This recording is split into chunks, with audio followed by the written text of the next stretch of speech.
Welcome back to Management Deconstructed. My name is Marcel. I'm a chartered manager, 20 years deep in the trenches and still standing.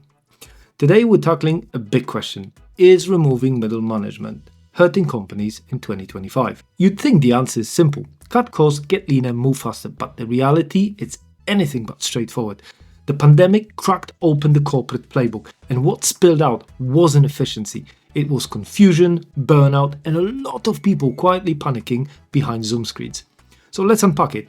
What's really happening beneath the surface when middle managers vanish?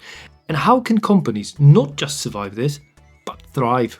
Let's dive in. It's no secret, since lockdown, companies have been slashing workforce like it's a race.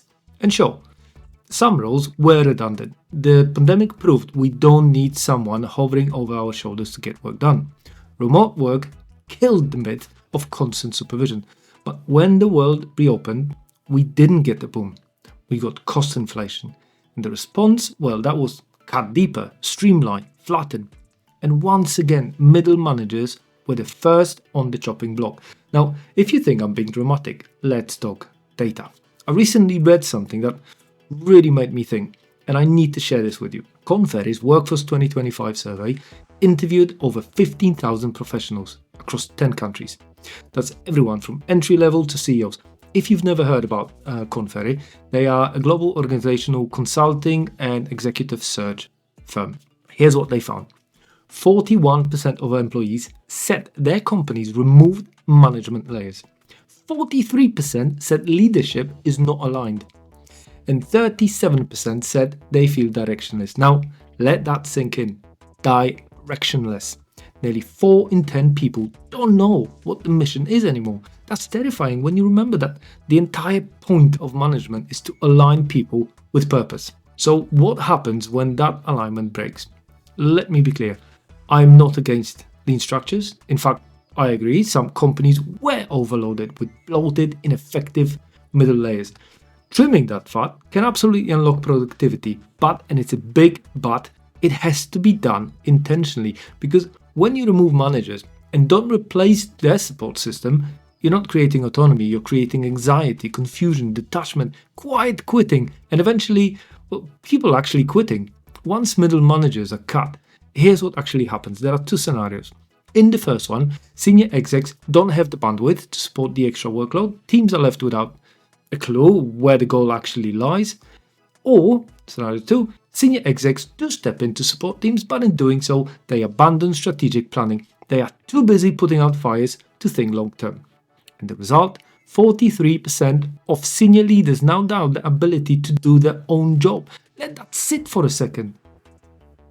Nearly half of execs are overwhelmed. And guess what? If the leaders are lost, the teams are toast. Look, I get it. Companies didn't want to lose the managers. They had to. But cutting a layer isn't a magic fix. Most employees were hired with the assumption they'd have someone to guide them, train them, give feedback. Take that away without changing anything else, and the whole thing breaks. Now, what companies should be doing is rethinking the operating model, expanding decision-making zones, recalibrating responsibilities, and actually setting people to succeed. Let's get practical and do a thought experiment. 2 fictional companies, same challenge, very different outcomes. Company A cuts middle managers, tells sales team to just get on with it. Senior leaders stay focused on strategy. It's a genuine example that I know from reality, and it actually worked initially. People kept selling and costs went down. In most instances, the start is the same. But then, leave requests pile up. Career development just vanishes. New hires get no proper training, team morale dumps, turnover of staff rises. 12 months later, the sales director burns out, budgets are missed, and everything starts unraveling. Sounds familiar? Because it is happening. Meanwhile, Company B also cuts middle managers, but redesigns the system. Here's what they do. They give salesperson their own promotional budget, install a self-service leave approval system. They replace upward promotion path with lateral growth and profit-based compensation. If there's no way up, there needs to be some sort of a forward somewhere. They built solid onboarding process, 1 month with the director, 6 month rotating teams, then full account ownership. Yes, there are mistakes. Yes, not everyone loves the flat structure, but it is stable.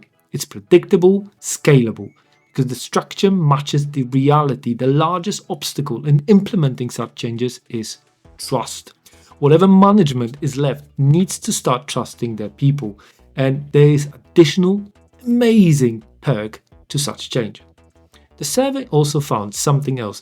80% of employees said they would stay in job if they trust the manager. That's not a soft start. That's a business critical fact. It's not that difficult to realize. We already knew that. We've all heard it. People don't leave bad companies, they leave bad managers. But what if there are no managers? What if the remaining leaders are too stretched to build trust? Well, that's not lean. That's dangerous. But here's my cautious optimism. Companies tend to self-level. Long term, they adapt. However, right now, I'm not sure many of them have fully grasped the impact of those cuts. I'm talking beyond salary saving. I mean, real impact assessment. Who picks up those dropped balls? Who's onboarding the next cohort? Who's catching burnout before it tortures the team? The answer used to be the middle manager. But now, that's up for grabs. Look, change is the only guarantee in management. Structures will shift, roles will evolve. We'll always be tweaking the machine. But removing middle management without preparing for it, well, that's not lean transformation, that's starvation. Yes, you'll drop weight, but at what cost? Middle managers were the buffer, the translator, the coach, the glue. You don't just cut that out, you replace it with something better. Or you pay the price. Are you one of the middle managers who got cut? Or maybe you're stuck in the void that they left behind. Or maybe you're a senior exec juggling 50 balls and wondering when one of those is going to drop. I'd love to hear your story. Drop a comment. Let's build a conversation around the shift because it's not going away. If you found this helpful, hit that subscribe button, give it a thumbs up and share with someone who needs to hear this. Thanks for watching. I'll see you in the next one.